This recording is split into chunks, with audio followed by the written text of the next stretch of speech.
Today we're going to be looking at a form of philosophical argument called a debunking argument, and more specifically we're going to look at a class of arguments called evolutionary debunking arguments. And even more specifically than that, we're going to look at evolutionary debunking arguments, or EDAs, as they apply to the realm of morality, as they apply to the realm of ethics.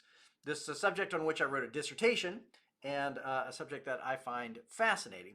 It's an interesting introduction to the world of moral theory, and in particular, this particular vantage point on debunking arguments serves as a brilliant introduction to the crossing of moral theory and modern scientific discussions. So I like this subject for a lot of different reasons. What I want to do is tell you, first of all, what a debunking argument is and how it works. And then I'm going to look at some of the history of it over the last 100 years, very briefly. And then I want to get into one very specific evolutionary debunking argument and the way it plays out. Debunking arguments are arguments which claim to undermine the justification for an argument by saying that the source of the claim or the belief is itself untrustworthy, meaning that the agent no longer has sufficient reason or justification to claim the belief. Guy Kahane is a philosopher who's written about evolutionary debunking arguments, and he says the arguments roughly follow this structure. Premise one, S believes P because of X. So a certain person, a certain subject believes in a certain proposition, a certain belief because of reason X. There's a source, a genesis for that belief. Proposition B, premise B, X is not reliable. So the source, that which generated the belief, is not a reliable source, or later on we'll talk about it not being a truth-tracking source. And so consequently, therefore, S is not justified in believing P. And we could put in parentheses whether or not P is true. It has nothing to do with whether or not the belief is actually fundamentally true. It has to do with whether or not the person in question, the agent in question, has justification for believing it.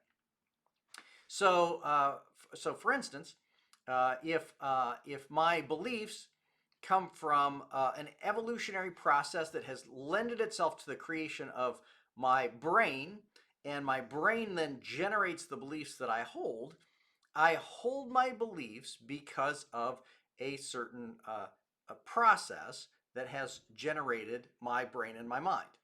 But if the process which has generated my brain and my mind is itself suspect, then the justification for my beliefs comes into question. And this is where the evolutionary debunking argument is going to come from. To give us some context here, some historical context, this is actually famously referred to as Darwin's doubt. Charles Darwin himself, in a letter dated 1881 to William Graham, says that he himself is afraid that this new theory that he's posited about the evolution of the species leaves human beings in a fragile state in which their minds can no longer be trusted to actually be revealing truth. Now, this is going to rub up against our intuitions, because you and I generally believe that the things we think, the beliefs we hold, are true. If we didn't think they were true, we would not hold on to them. And so we walk around with the general assumption that what we believe is true. We may admit to some gradations of things that we assume or aren't very sure of, but generally once we suspect something is not true, we give up our belief in it. If we're going to cast doubt on the entire capacity of the mind to generate true beliefs, then this is going to rub against our most basic intuition. We're going to come to a proposal, a theory, that no beliefs are fundamentally justified. And so we're never correct in assuming that we are correct, assuming that we're right. Darwin wrote this. He said, "With me, the horrid doubt always arises whether the convictions of man's mind, which has been developed from the mind of the lower animals, are of any value or at all trustworthy? Would anyone trust in the convictions of a monkey's mind if there are any convictions in such a mind? So if we believe that an evolutionary process has brought us out of the what he calls the lower species, the species perhaps with less cognitive ability, should we believe that our minds are somewhere along the way are purified and thus can perceive truth? Or are we like the animals, just sort of driven by what appears to be a bunch of instinctual impulses, which are not grounded in any kind of fundamental morality? When a lion goes around devouring other animals on the plain, including some of its own offspring, because if a male lion perceives an infant lion as not being part of the pride, a male lion may kill a baby lion, an infant lion, without protest from the other lions. Well, if that animal has simply evolved into that moral world, how are we fundamentally different than that? How are we different than that morally? And how are we different from that epistemically? If a monkey simply believes whatever its dull mind gives it the impression of, then how do we know that our minds have somewhere along the way evolved to actually perceive things correctly and are not subject to the chemical whims of the brain? The argument was articulated a little bit further by a famous writer and professor, and we could call him a theologian, named C.S. Lewis, who is a professor at Cambridge University. And Lewis, in 1947, published a book called Miracles. And he begins to observe that there's a conflict between the belief that the entire world is simply a natural physical thing, without a God involved, without anything supernatural. There's a conflict between naturalism and the belief that our minds reveal truth. He writes, all possible knowledge, then, depends on the validity of reasoning. If the feeling of certainty which we express by words, like must be and therefore and since, is a real perception of how things outside our minds really must be, well and good. But if this certainty is merely a feeling in our own minds and not a genuine insight into the realities beyond them, if it merely represents the way our minds happen to work, then we can have no knowledge. Unless human reasoning is valid, no science can be true. If my mental processes are determined wholly by the motions of atoms in my brain, I have no reason to suppose that my beliefs are true. And hence I have no reason for supposing that my brain to be composed of atoms, supposing that my brain is composed of atoms. This, as it seems to me, is what naturalism is bound to do.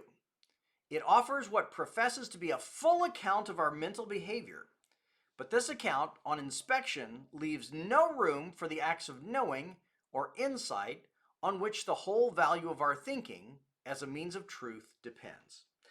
That's a little bit thick in its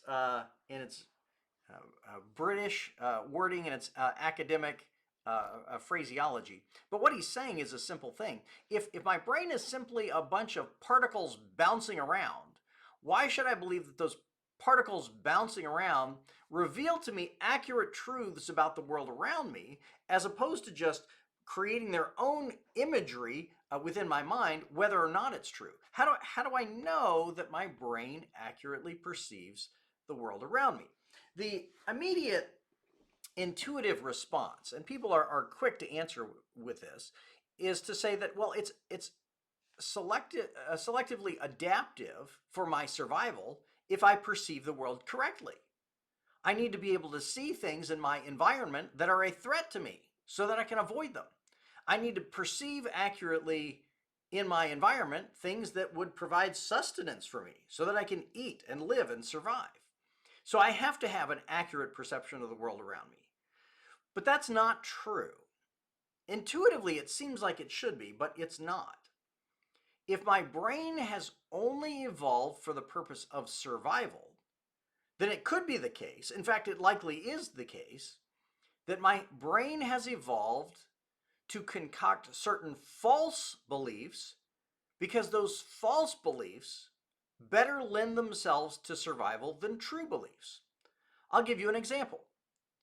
If I perceive the world with a slightly enhanced degree of paranoia, if I am a little bit more afraid of threats in the environment than I need to be, then I'm going to do a little bit more effort to protect myself. That will lend itself to my survival. So wrongly perceiving the world as more dangerous than it is an adaptively beneficial selective force. And so I should, rightfully by evolution, perceive the world wrongly so that I will enhance my defensiveness. Not only is that a plausible argument, you know people who do that. You know people in your life who are so anxious that they worry about things that are not likely to happen, and that causes them to be particularly cautious. Well, if we can see that anecdotally to be true, how much more so is it likely to be true on things that we're not perceiving? Psychologists will tell you, and particularly evolutionary psychologists will tell you, this is exactly what's happening.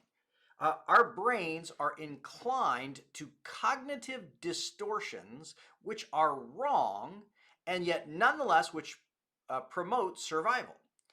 We may see the world through lenses of selective optimism and pessimism at certain times that gives us a hope for the future or a particular caution for the present that is not actually tied to a true perception of the world. Psychologists have done studies of people's expectations about their financial futures. And across the board, people's expectations of their financial futures are blindly optimistic. People on the whole believe that they're going to do better in the future financially than they by any reason should do. That optimism keeps them looking forward with hope to the future, which drives us to do things like be productive and reproduce. Our brains are wired with cognitive distortions which lend themselves to our survival, even though they represent the exterior world falsely. So, if my brain is simply a product of evolution, I now have a lot of issues that I have to address, both in terms of the physicality of my brain and in terms of the process by which my brain came to be.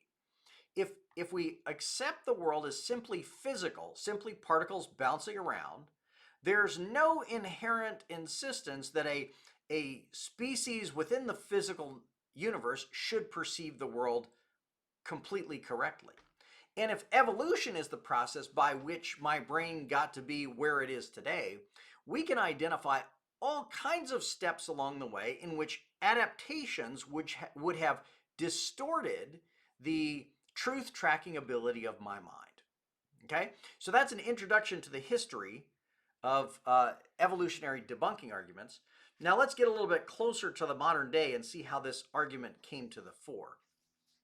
In 1993, a philosopher at Notre Dame University here in the United States, Alvin Plantinga, published an argument called the Evolutionary Argument Against Naturalism.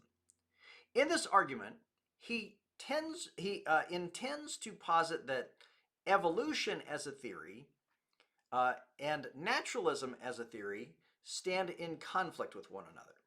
So this is important. Plantinga is not making an argument for the existence of God. It's not a theological argument at all. And it doesn't matter that Plantinga is a Christian. The argument stands on its own right, regardless of his personal beliefs. This argument is not making a case for God. Nor is this an argument against evolution. In fact, I think Plantinga has said openly that he does believe that there was some evolutionary process that brought the species to be. Many Christians do affirm that. This isn't an argument against evolution either. It's an argument on a philosophical groundwork that says the philosophical requirements for holding to a naturalist worldview stand in conflict with the belief in an evolutionary process that brought our brains and our minds to be. This is roughly how the argument goes, and I'm not going to state it in its philosophical format, assuming that I'm speaking to a popular audience who may not have a background in philosophy. I'm going to state this in a casual conversational way, but it captures the sense of what Plantinga is after. If my brain was brought about through evolutionary processes, my brain was brought about solely for the purpose of survival. It was not brought about, it did not develop so as to accurately reveal truth about the world around me. It only reveals truth about the world around me so much as that lends to my survival. But we have evidence from the study of psychology to show that our brains actually distort our perceptions of the world. So we know for a fact that our brains are getting it wrong sometimes. And we don't intuitively perceive at the exact moment when our brains are getting it wrong. So we often make wrong judgments about the world, not because we're stupid, but because our brains have evolved with certain cognitive filters that make us see the world wrongly.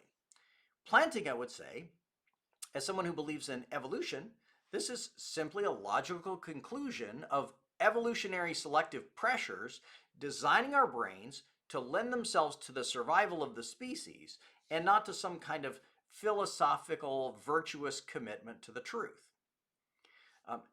Evolution, on one hand, brings our brains to be through a process of natural selection. Naturalism is that belief that that's all there is, that we live in a physical world, a natural world with no God, no angels or demons, no miracles, nothing supernatural. We only have the natural world on which to depend for our perceptions of reality. So a natural world operating through the process of evolution has brought about a brain whose only purpose is to lend itself to survival. The problem then is, epistemically, I think my beliefs are objectively true. I don't think my beliefs simply lend themselves to me surviving. I think I see things rightly. And when I distill abstract truths about the world, that loving your enemy is good and that war is bad and that we shouldn't steal from people and abusing a child is horrifically wrong, all of those abstract ethical views are derived from a mind that emerges from a brain which was developed through adaptive pressures, selective pressures, and that doesn't track truth correctly. So in the world of epistemology, the study of knowledge, I can never be sure that my brain is getting it right. This is before we even get to the matter of morality. This is simply in the world of epistemology, which is Plantinga's field. I can't be sure that my brain is perceiving the world correctly. So if I say I believe in naturalism and I say I believe in evolution, then I have to believe that my brain is untrustworthy, which means that all of my beliefs are untrustworthy, including the belief in naturalism and the belief in evolution. And thus, naturalism and evolution as doctrines are self-defeating. They live in contradiction to one another, and you can't consistently hold on to both. Well, this argument was seen as incredibly provocative, and it was immediately ridiculed, and it got a lot of angry responses.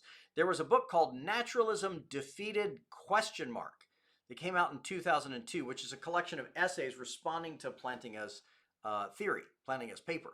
But he provoked responses through a wide range of philosophers, and it's worth reading his conversations with Daniel Dennett.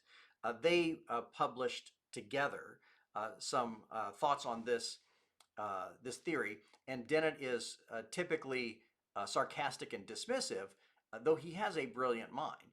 A number of the philosophers tended to assume from the get-go that Plantinga wasn't being serious.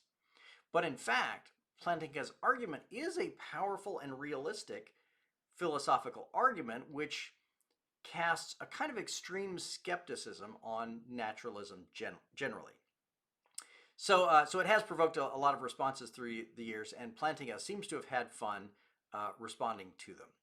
Again, he does not set out in any way to prove the existence of God, nor is he arguing against evolution. He's simply trying to say that our beliefs about a naturalistic world and the process of evolution create for us a radical kind of skepticism that makes us doubt the capacities of our own minds to perceive truth. The argument is against epistemic justification for the belief in naturalism without a benevolent deity, or the belief in evolution without a benevolent deity.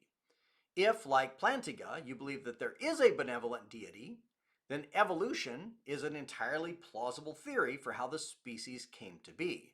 And our belief in the truth is justified by the existence of a benevolent God. So that's Plantinga's argument, which was a major source of conversation in the 1990s and thereafter. Well, in the first decade of the 2000s, another philosopher would take this kind of argumentation, this evolutionary debunking argument, into the field of moral realism. Moral realism is the belief that there are certain moral facts which are perspective independent, meaning that there are certain moral truths which would remain true even if no one was around to believe them. So, for instance, even if the entire world believed that slavery was permissible, as might have been the case in the ancient world, slavery was widespread in the ancient world. If it was the general case that slavery were permissible all throughout the species and all around the world, nonetheless, slavery would be morally wrong. A moral realist can say there are certain moral facts that remain true even if no one holds to them. And so moral realists become the subject of the target of an evolutionary debunking argument in the year 2006, when a philosopher named Sharon Street wrote a little article called A Darwinian Dilemma. I say little, it's like 50 pages long. Her argument goes this way. She says, premise one, the evolutionary forces have been devastating to our evaluative judgments. Our sense for what's right and wrong in the world is completely leveled by the fact that they're brought about through an evolutionary process. Selective pressures of heritable adaptations has an indirect influence on our evaluative judgments. So our judgments are not tied to the truth. They're products of the selection of the survival of the fittest and natural selection. So she says that then creates a two-horned dilemma, that the moral realist, the one who wants to believe in objective moral facts, but who is not a theist, but who holds on to naturalism and evolution, is forced to decide between two choices. Either choice number one, the first horn of the dilemma, the moral realist has to deny that there is a relation between moral facts, our perception of moral facts, and the evolutionary process. They have to deny a relation between selective pressures and evaluative truths. The consequence of that is that evolutionary influences can only distort our evaluations. Evolutionary influences can only lead us to believe wrongly because those evolutionary influences are in pursuit of survival. They favor survival. And I should be careful with the language. Evolutionary influences obviously are not conscious. In the Darwinian picture of natural selection, the environment is simply toxic and kills off anything that cannot survive. And the things that do survive by accident through adaptation. There's no will to survive. There's certainly no will to progress or do better. There's simply a clunky process of mutation and toxicity that destroys unworthy adaptations. So that process then, if evolutionary forces are not related to our belief in moral truths, well, it seems like there's kind of a mess there, because our evaluations of truth are then going to be distorted by those evolutionary forces. There's an attempted solution that comes up a lot in the literature and in the essays that I've read by people who attempt to say that there's a rational process by which we can, through reflection, decide what's true and false, they're generally poorly thought out. The idea is that even with evolutionary forces being what they are, nonetheless we can somehow rise above them and look down on them from a God's eye view to decide what really is true and false. And a lot of scientists hold this view, but it comes from arrogance, not from philosophical know-how. It's kind of a garbage in, garbage out result where they think that they can rise to a perspective, a view from nowhere, where they're no longer tainted by the evolutionary forces.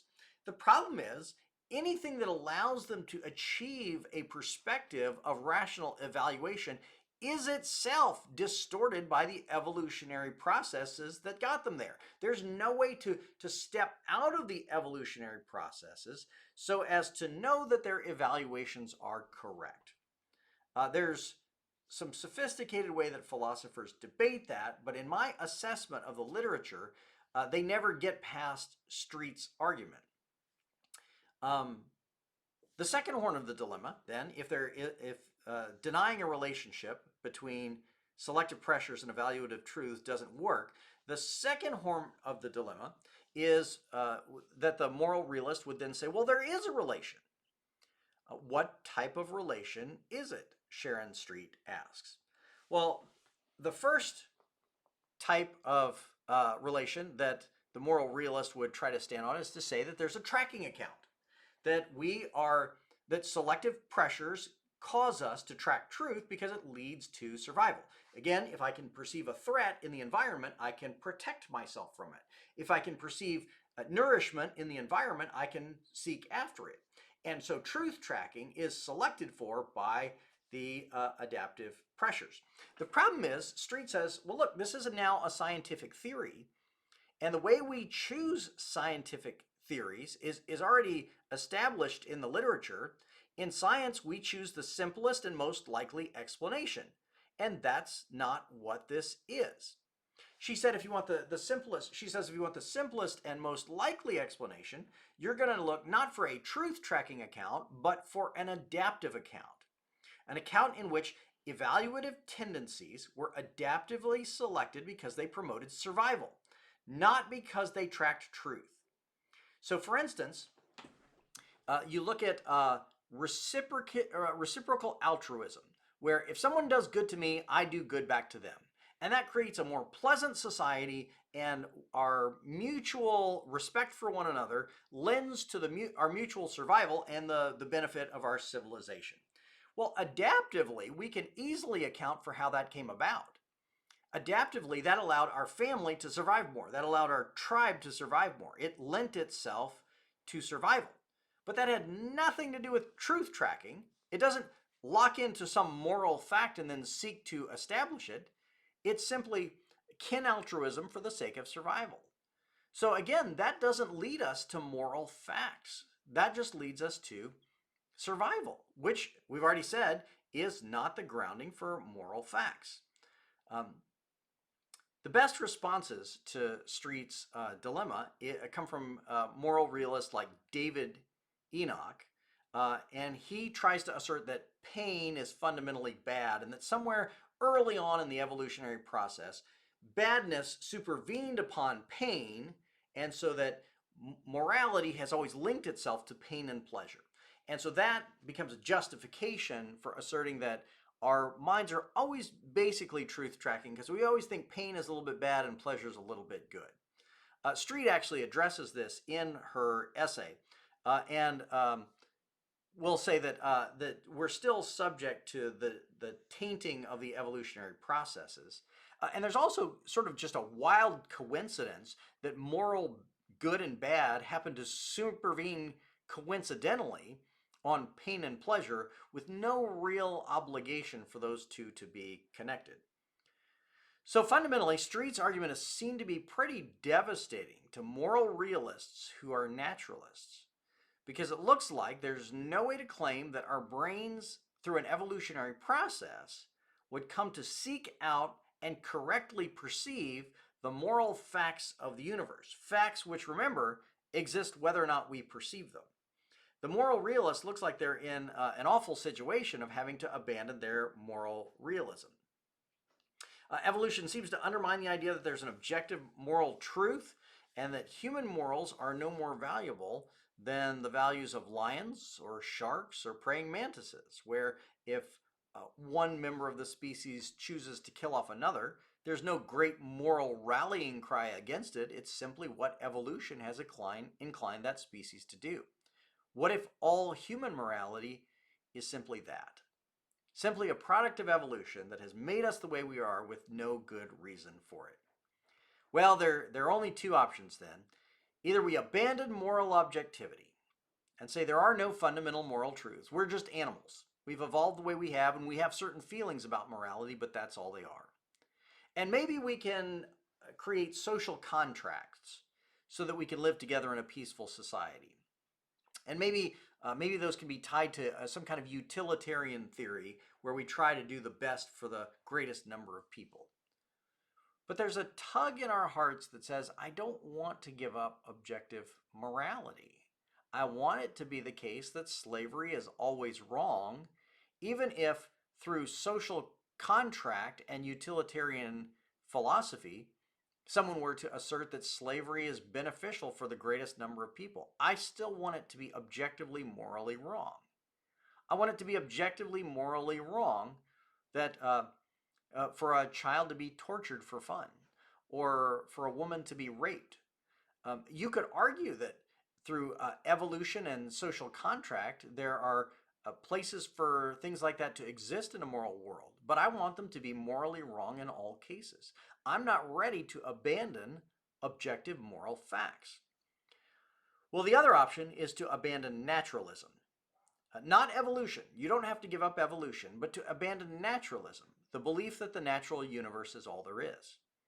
The other option is to believe that there's a God who, through his design and creation and his ultimate judgment of creation, imposes moral values upon the existence of the universe, such that we are held accountable to the moral facts of God's preferences. And that this God, if we're talking about the God revealed in Jesus, is a God of ultimate love who wants the best for his creatures. If you embrace that God, then even with the evolutionary process in place, we can believe that our brains have come to perceive moral facts correctly. And while there still is required a complicated process of discernment, we nonetheless can come to the place where we perceive moral facts correctly. And that would be the grounding of objective moral facts. So that's an explanation of evolutionary debunking arguments and some of the big names in the modern conversation. The conversation is much more complex than this, but for a short introduction, this will have to do.